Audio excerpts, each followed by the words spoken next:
Descargo de responsabilidad, no soy el autor de esta historia, y dejaré el link de la historia original en la descripción. Disfruten el fic y tengan un buen día. Capítulo 42. Llegada a Italia. Nota del autor. 6000 años. Pensé que Rama solo estuvo presente durante 2000 años, más o menos unos pocos siglos. Buen punto, pero estás confundiendo el momento en que se escribió el Ramayana y el momento en que tiene lugar la acción de este poema épico. El Ramayana fue escrito por Valmiki en el siglo III después de Cristo, pero Rama no es un personaje inventado por el poeta. La historia de Rama ya fue contada anteriormente. Valmiki simplemente añade muchos detalles, incluyendo la infancia de Rama, un libro completo. El Ramayana no tiene lugar en el siglo III, es una historia mitológica. Los nombres de los reinos, la política, etc., están más o menos inspirados en el periodo védico, y milenio AC al siglo VI AC, pero con la adición de elementos puramente fantásticos. La India, fuera de los reinos védicos, es un bosque malvado lleno de demonios. La isla de Lanka, Sri Lanka, hoy en día, es un portal al reino de los demonios, etc. Por fin, la historia de Rama en Campione es muy diferente al que se cuenta en el Ramayana. Esto justifica que ubique el nacimiento de Rama aún más en el pasado. Para aquellos que se sorprenden de que Gilgamesh no esté muerto, gritó: imposible. Después de la destrucción de Subinamá, sus cadenas del cielo continuaron aprisionando a San Wukong. Era obvio que no había sido asesinado. Nunca mató a un personaje fuera del cuadro. Si no ves morir a un personaje, asume que todavía está vivo. Además, esto también se aplica a otro personaje que crees que está muerto y que pronto reaparecerá. Llegada a Italia. El aeropuerto de Roma, Aeroporto Internacional Leonardo da Vinci di Roma, estaba ubicado en el sureste de la capital italiana, cerca de la desembocadura del Tíber, exactamente en Casal Palocco, Fiumicino, en el municipio 13. Este gran aeropuerto internacional, el sexto de Europa, tenía dos pistas perpendiculares y en él operaban cerca de 100 compañías aéreas, lo que permitía llegar a más de 250 destinos diferentes en todo el mundo. La terminal T3 era una clásica terminal de llegadas con cintas transportadoras cargadas con el equipaje de los pasajeros, carteles informativos que indicaban la llegada de los aviones y asientos para una cómoda espera. Se acababa de realizar un anuncio en 3 idiomas por los altavoces. El avión que acababa de aterrizar llegó directamente desde Tokio, en un viaje sin escalas de casi 15 horas. Del corredor de transbordo salió una gran multitud. Italianos que regresaban a casa, turistas japoneses y empresarios de diferentes nacionalidades. Un hombre de 40 años esperaba pacientemente en la sala de llegadas. Alto, musculoso y de manos fuertes, parecía un personaje de un cuadro de David. Rodeado de varios magos que habían lanzado hechizos de hipnosis al público para quitarles la curiosidad, observó a la gente que bajaba del vuelo Tokio-Roma. Buscaba un cabello rubio como el oro, un color fácil de detectar. Finalmente reconoció a la que buscaba entre un grupo de mujeres jóvenes que rodeaban a un adolescente japonés, Erika. La hermosa adolescente giró la cabeza al escuchar su nombre y sonrió antes de arrojarse a los brazos de su tío, Paolo. Paolo Blandelli, comandante en jefe de la Cruz Cobre Negra, inmovilizó a su sobrina por los hombros antes de multiplicar las preguntas. ¿Cómo estás? ¿Has tenido un buen viaje? Me estoy acostumbrando a este viaje, respondió el diaboloroso, intentando sonreír. Sin embargo, estaba cansada y era obvio.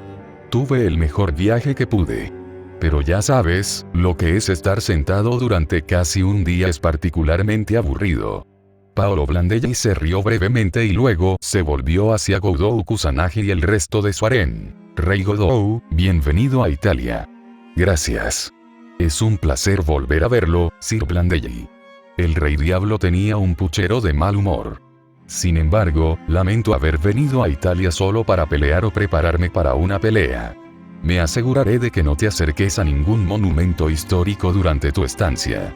Paolo Blandelli había respondido en broma, pero efectivamente había tachado la visita de monumentos históricos del programa de sus estancias en Italia. Por una extraña maldición, Godou era atacado con demasiada frecuencia por sus enemigos cuando se encontraba cerca de un monumento histórico. Cada vez, los daños ascendieron a millones de dólares. A unos metros de distancia, en la zona de equipajes, Ereshkigal y Akuno esperaban que sus maletas aparecieran en la cinta transportadora. Pero el soberano de la luna no le prestó mucha atención al equipaje. A menudo volvía la cabeza hacia Ishtar. La señora del cielo tenía los brazos cruzados sobre el pecho, visiblemente de mal humor, observando con creciente ira al japonés campeone que conversaba con el líder de la Cruz Cobre Negro. Akuno recurrió a la diosa mesopotámica del más allá. ¿Por qué está enojada Ishtar?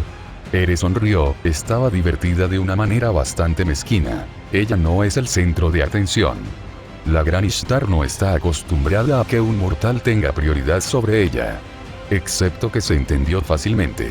La llegada de un campeone al territorio de uno de sus pares siempre fue un momento tenso para las sociedades mágicas locales.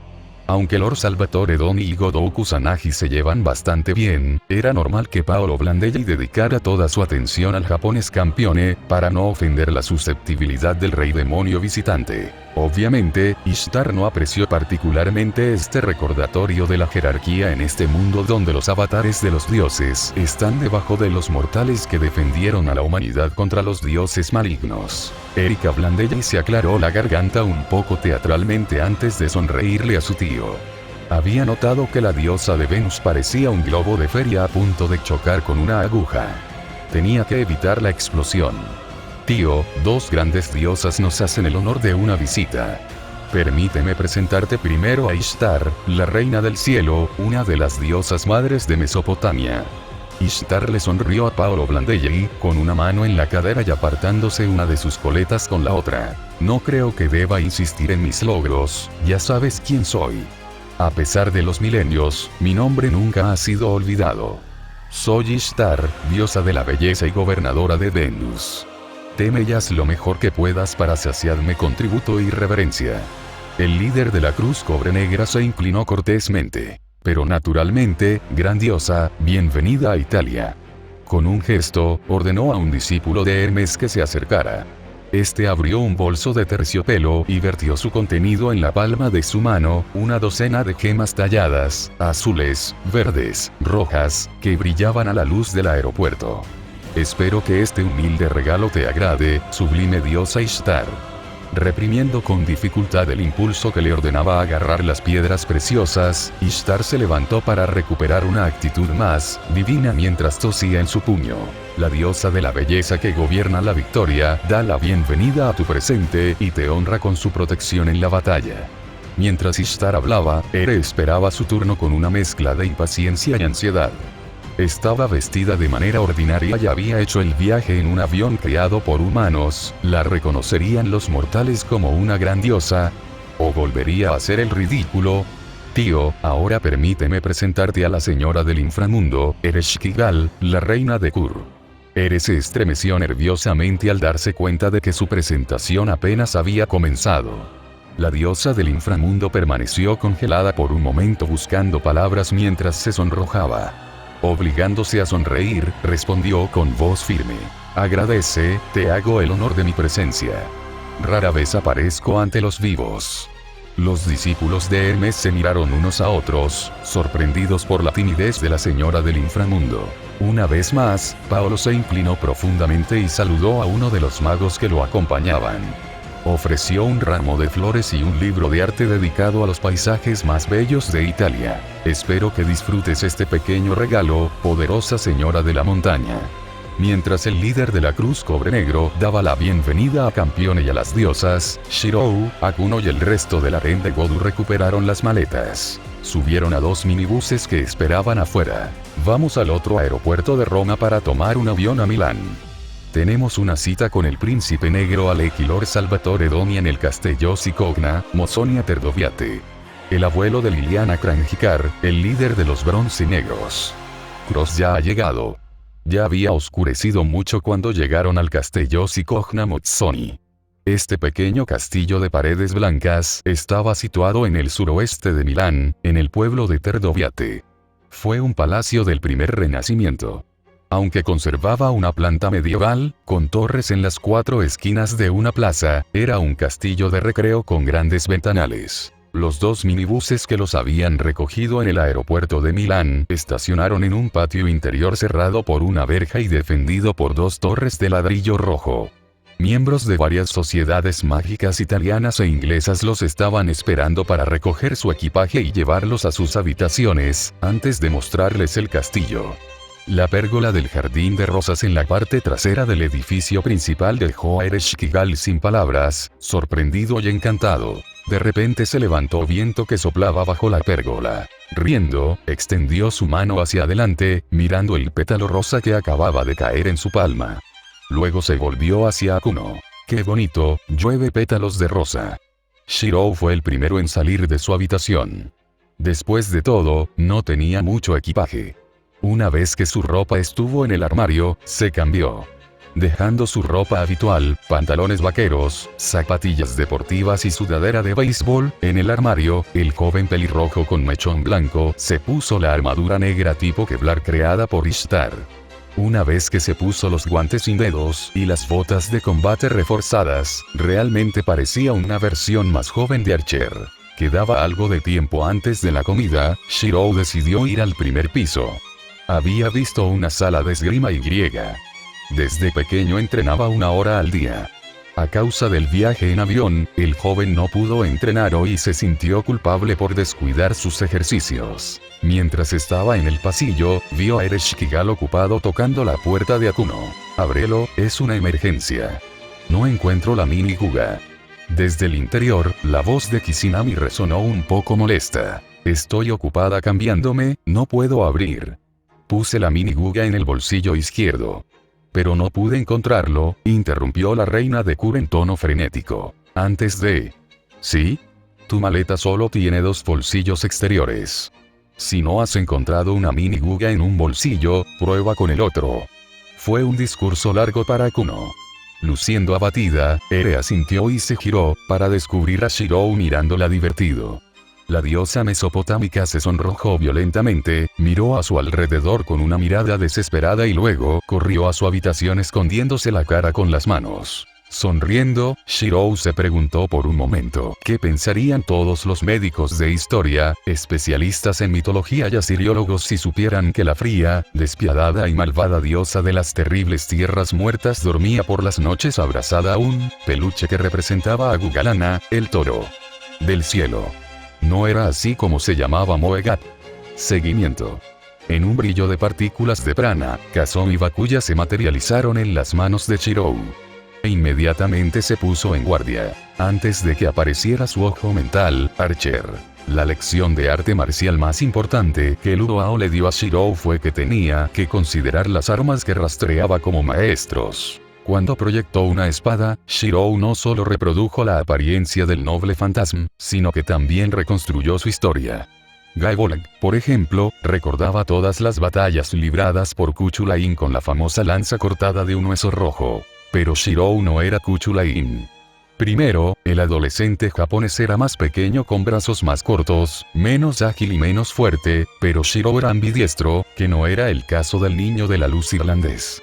Imitar al perro de las llanuras rojas era limitarse a una versión inferior del estilo de lucha de Kuchulain, sin utilizar todos sus propios recursos. Le vino un recuerdo, una lección improvisada con el japonés campeone, entre 2 entrenamientos, ese era el bonito término para vencer a la ciencia. Shirou, ¿sabes cuándo un artista marcial dominó una técnica? Cuando lo usó perfectamente, supongo. Ludoao negó con la cabeza. Las artes marciales son infinitamente perfeccionables, dominas un estilo marcial cuando ya no repites los movimientos que te enseñó tu maestro, sino que los integras en tu propio estilo. Dominas un arte cuando el estilo se vuelve natural para ti, tan natural como respirar, tan automático. Si simplemente copias a los demás, no controlas tu propio cuerpo, al contrario, dejas que otro te controle. Un artista marcial debe tener suficiente orgullo personal y respeto por los demás como para no hacerlo. Ser un loro. Las palabras de su maestro habían hecho que Shirou entendiera el motivo del desprecio de los héroes, de quienes copió los Noble Phantasms. El Tracing Magecraft era un insulto a sus logros. Los héroes lo llamaban falso, porque solo copiaba torpemente los estilos de lucha que habían aprendido dolorosamente sangrando, sudando, a veces llorando. El estilo de lucha de cada servant fue el aprendizaje de toda una vida de esfuerzo. Lo que estaba haciendo era simplemente un robo, robó los triunfos y fracasos de los héroes, las personas que no pudieron salvar, las que mataron. Les robó lo que habían pagado con sus penas y alegrías solo para añadir un arma a su arsenal. Robar sus nobles fantasmas y copiar torpemente sus estilos de lucha, fue como escupirles en la cara. Congelado, Shirou miró al vacío, o, más precisamente, estaba mirando un lugar que parecía vacío para cualquiera menos para él, porque vio a Archer, con los brazos hacia abajo, Kanzoro en una mano, Bakuya en la otra. El servante estaba inmóvil, invitándolo a atacar. La joven pelirroja sonrió burlonamente. Bueno, el balón no iba a empezar sin él. Dio un salto hacia adelante y atacó de inmediato. El aire silbó al pasar las dos espadas chinas, pero Archer se contorsionó extrañamente bloqueando ambos Dao con sus propias versiones de Mariette Blades. El sirviente del arco contraatacó y Shirou cruzó las espadas gemelas frente a su cara, retrocediendo 4 pasos porque en realidad, el golpe habría sido lo suficientemente poderoso como para catapultarlo hacia atrás. En su mente, Archer continuó atacando. Ciertamente, Shirou había bloqueado todos los golpes hasta el momento, incluso logrando contraatacar, a veces. Pero todavía era un poco demasiado lento, en realidad, Shirou ya tendría sus brazos cubiertos de sangre porque cada golpe apenas detenido habría dejado un corte sangriento en sus muñecas. Cuando Emilia se volvió a unir, Shirou volvió a bloquear, pero había caído en una trampa. Archer abruptamente dejó caer sus brazos, bloqueando las espadas de su estúpida versión entre Kanzou y Bakuya, las cuales cruzó, inmovilizando por completo los Dao del pelirrojo. Simultáneamente, Emilia dio una poderosa patada, golpeando a Shirou en la cadera. Dócilmente, el pelirrojo siguió el guión del enfrentamiento e hizo una serie de rodadas para llegar a la pared derecha. Si hubiera sido una pelea real, lo habrían arrojado a no, se habría incrustado hasta los hombros en la pared, por la violencia del ataque y estaría ocupado levantándose, completamente atontado. Por supuesto, Archer aprovecharía este momento de debilidad. Shirou Emilia giró, levantando su par de espadas tras él. Nuevamente, el fakir había sido demasiado lento, demasiado rudo, mientras que el combo de Emilia fue ejecutado a la perfección, sin dudarlo, sin perder un momento. Ya estaba allí encima de Shirou y Kanzou se precipitó sobre él con la fuerza de un martillo. El pelirrojo estaba tan concentrado en recrear la pelea que casi sintió la espada golpear la base de su cuello, cortando su hombro y hundiéndose profundamente en su torso hasta su columna. Sintió ganas de vomitar mientras caía de rodillas, con la frente cubierta de sudor helado. Él estaba muerto. Prácticamente muerto, sí. Pero si hubiera sido una pelea real, todo lo que podría haber esperado era una tumba bonita y florida. El enfrentamiento duró 2 minutos. La joven pelirroja había sobrevivido 20 segundos más que la última vez, ¡hurra! Usando la memoria de Emilia almacenada en Kanzou y Bakuya, Shirou logró imaginar las técnicas y movimientos de su versión anterior. Excepto que la victoria era imposible. Emilia tenía siglos de experiencia más que Shirou. Además, él era un sirviente. Además, Archer era más rápido, más fuerte, más duro y más ágil que su versión más joven. Aplausos saludaron el final de la pelea simulada. Shirou soltó un suspiro de molestia.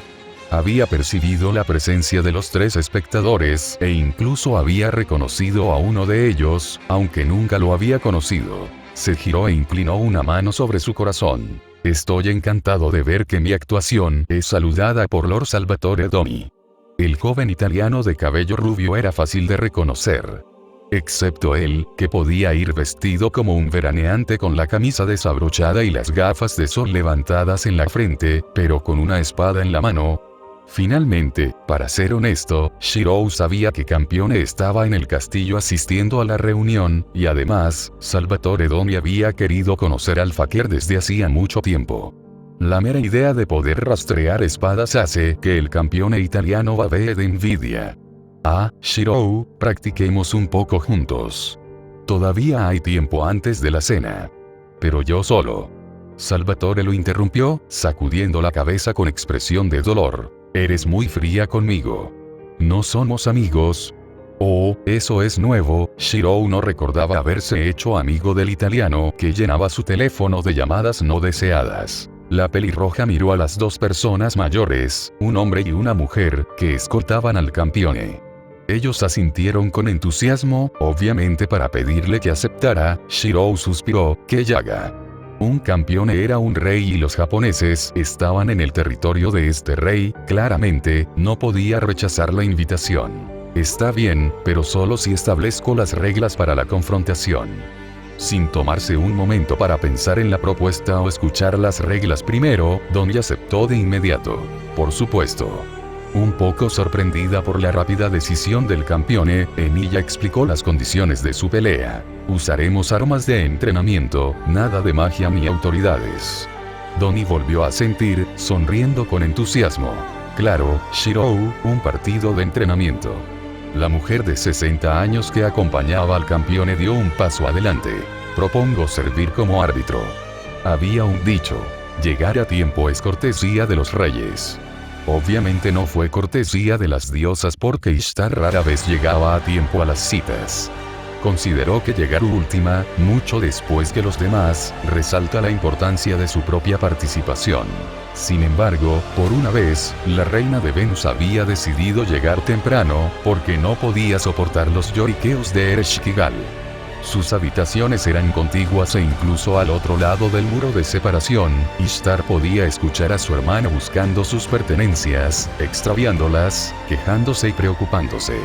Como siempre, cuanto más estresada estaba Ere, más perdía sus pertenencias olvidando dónde las puso, lo que la estresaba aún más.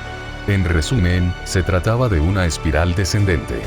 Incluso si Apuno finalmente se había unido a Ere en su habitación para ayudarla y calmarla, Ishtar estaba cansada de este alboroto y decidió subir las escaleras. Para la ocasión, Ishtar se había puesto su traje real, un traje muy revelador, con un sujetador blanco delineado en oro y que dejaba al descubierto un poco de escote junto con la parte baja de su espalda y su estómago, un taparrabos con joyas de oro negro y un media negra en su pierna derecha que tiene adornos dorados, con una pulsera dorada en su tobillo izquierdo. Y, por supuesto, ella no bajó las escaleras sino que flotaba con gracia. Después de todo, ella era una diosa y la tierra no era digna de ser pisoteada por la hermosa y poderosa diosa Ishtar. Sin embargo, se molestó al descubrir que su llegada no reunió a su alrededor una multitud de mortales en éxtasis. Buscando en el primer piso descubrió que casi todos los magos, brujas y caballeros presentes en el Castello Shikojna Motsoni se reunieron en el pasillo que conduce a la sala de esgrima o alrededor de las ventanas, tratando de ver la pelea que resonaba en las habitaciones cercanas. Se acercó a un joven mago en la última fila de espectadores. El italiano era pequeño e incluso cuando se ponía de puntillas, no podía ver por encima de las cabezas de sus compañeros. Ishtar descendió hasta su altura, flotando justo por encima del suelo. ¿Qué está sucediendo? Sin siquiera volverse hacia ella, lo que ofendió mucho a Ishtar, el italiano respondió con pocas palabras. Lord Salvatore Donnie está entrenando con unos japoneses, un chico con un nombre raro. Emilia Shirou. Sí, eso es todo. Está bien, ahora, ¿serías tan amable de salir de aquí? El italiano se giró, abrió la boca para decir que había llegado antes que ella y que podía hacer fila como todos, pero de repente se dio cuenta con quién estaba hablando. El joven mago de repente se puso muy pálido, tragó y se hizo a un lado sin una palabra de protesta. Divertida por su reacción, Ishtar le dedicó una sonrisa absolutamente adorable. Es cierto que a la diosa le encantaba ser venerada y recibir regalos suntuosos, pero si no, se contentaba con aterrorizar a los mortales. Ella se alejó, amenazó y sedujo a todos en el pasillo hasta la primera fila, hasta poder presenciar la pelea entre Campione y el Shirou que solo le pertenecía a ella, flotando sobre el suelo, sentada en el aire, con las piernas cruzadas y la barbilla apoyada en la palma de la mano, Ishtar observó la pelea, con los ojos brillando de orgullo. 2 meses antes, Shirou no habría podido luchar seriamente contra Salvatore Donnie. ¿Cómo puedo haceros comprender el talento absolutamente asombroso del campione italiano? Algunos humanos nacen con habilidades extraordinarias en un campo. Hay pintores, músicos o matemáticos cuyas actitudes están muy por encima de los simples mortales y que siguen siendo incomparables siglos después de su muerte. Un buen ejemplo de genio de la espada es Miyamoto Musashi. A la edad de 9 años, el futuro samurái cortó los bigotes de un gato con su katana sin dañar al animal. Conoce al francés Cyrano de Bergerac. Durante la batalla en la Porte de Nesle, derrotó él solo a 100 oponentes y los puso en fuga. Como en cualquier campo, este tipo de genio era muy raro. Lord Salvatore Doni era el máximo genio de la esgrima. Desde pequeño, había derrotado a los mejores maestros y ridiculizado las hazañas de Cyrano y Musashi. Extraordinario, no. Excepto que Cyrano y Musashi eran mucho más que espadachines. 2. Mientras que Doni era, ¿cómo puedo explicarlo? Digamos que el campeón solo tenía talento para la espada. En realidad, para ser honesto, Doni era bastante tonto. A pesar de la falta de imaginación de su oponente, Shiro estaba en dificultades contra el rey de espadas.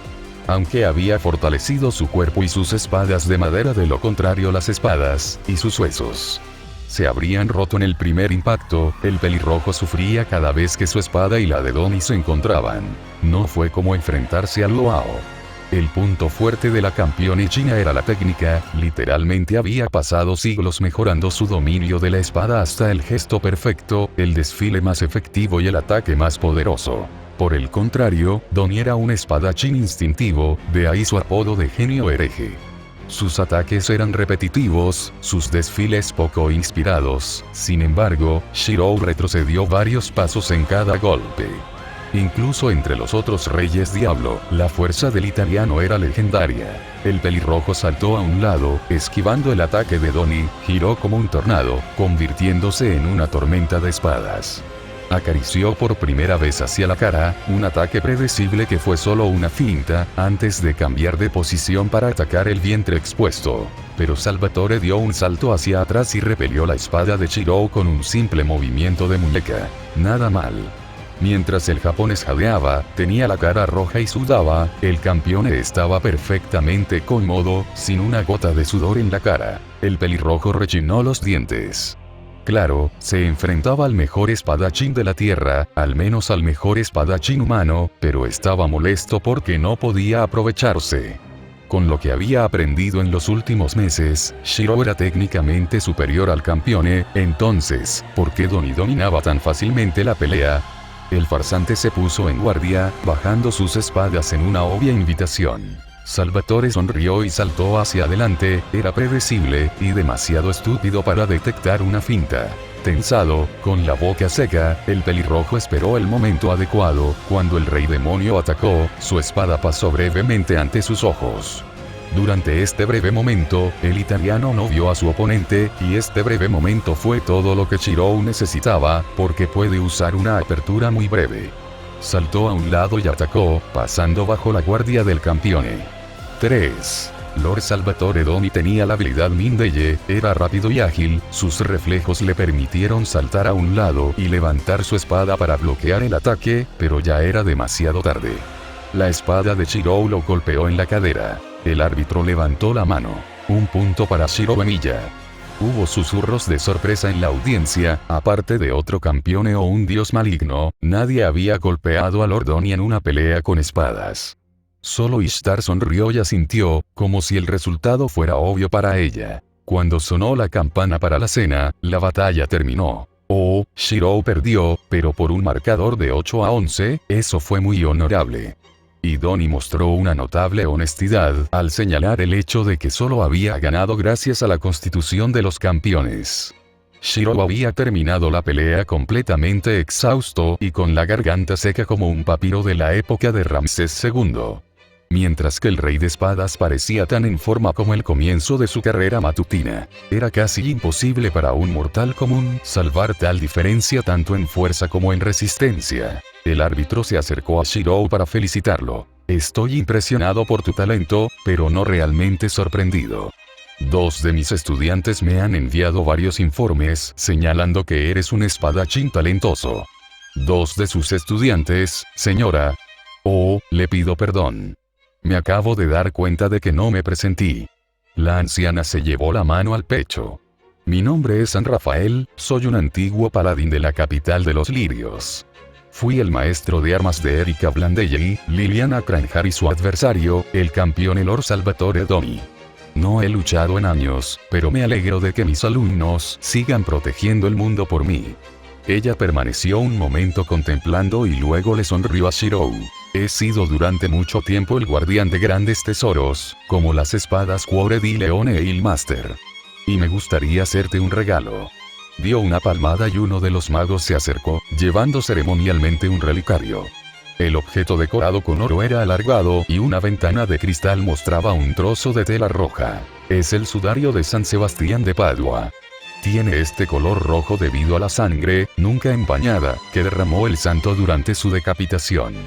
Es una reliquia milagrosa que permite al mago que la toque a controlar mejor su magia. Sorprendido, Shirou vaciló.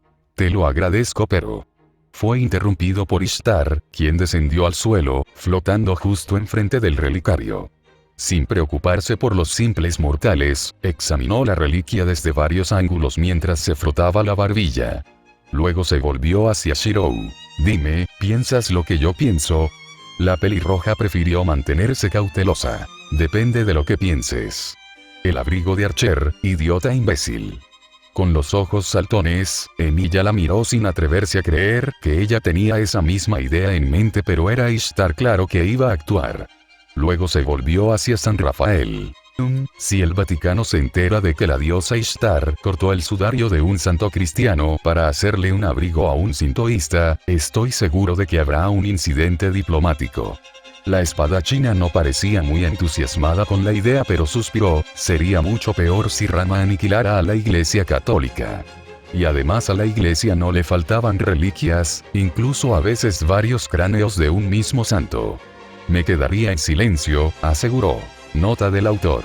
Un capítulo muy difícil de escribir, sufrí mucho con el calor. Quizás hayas notado que Shiro está dando un nuevo paso en su desarrollo en este episodio.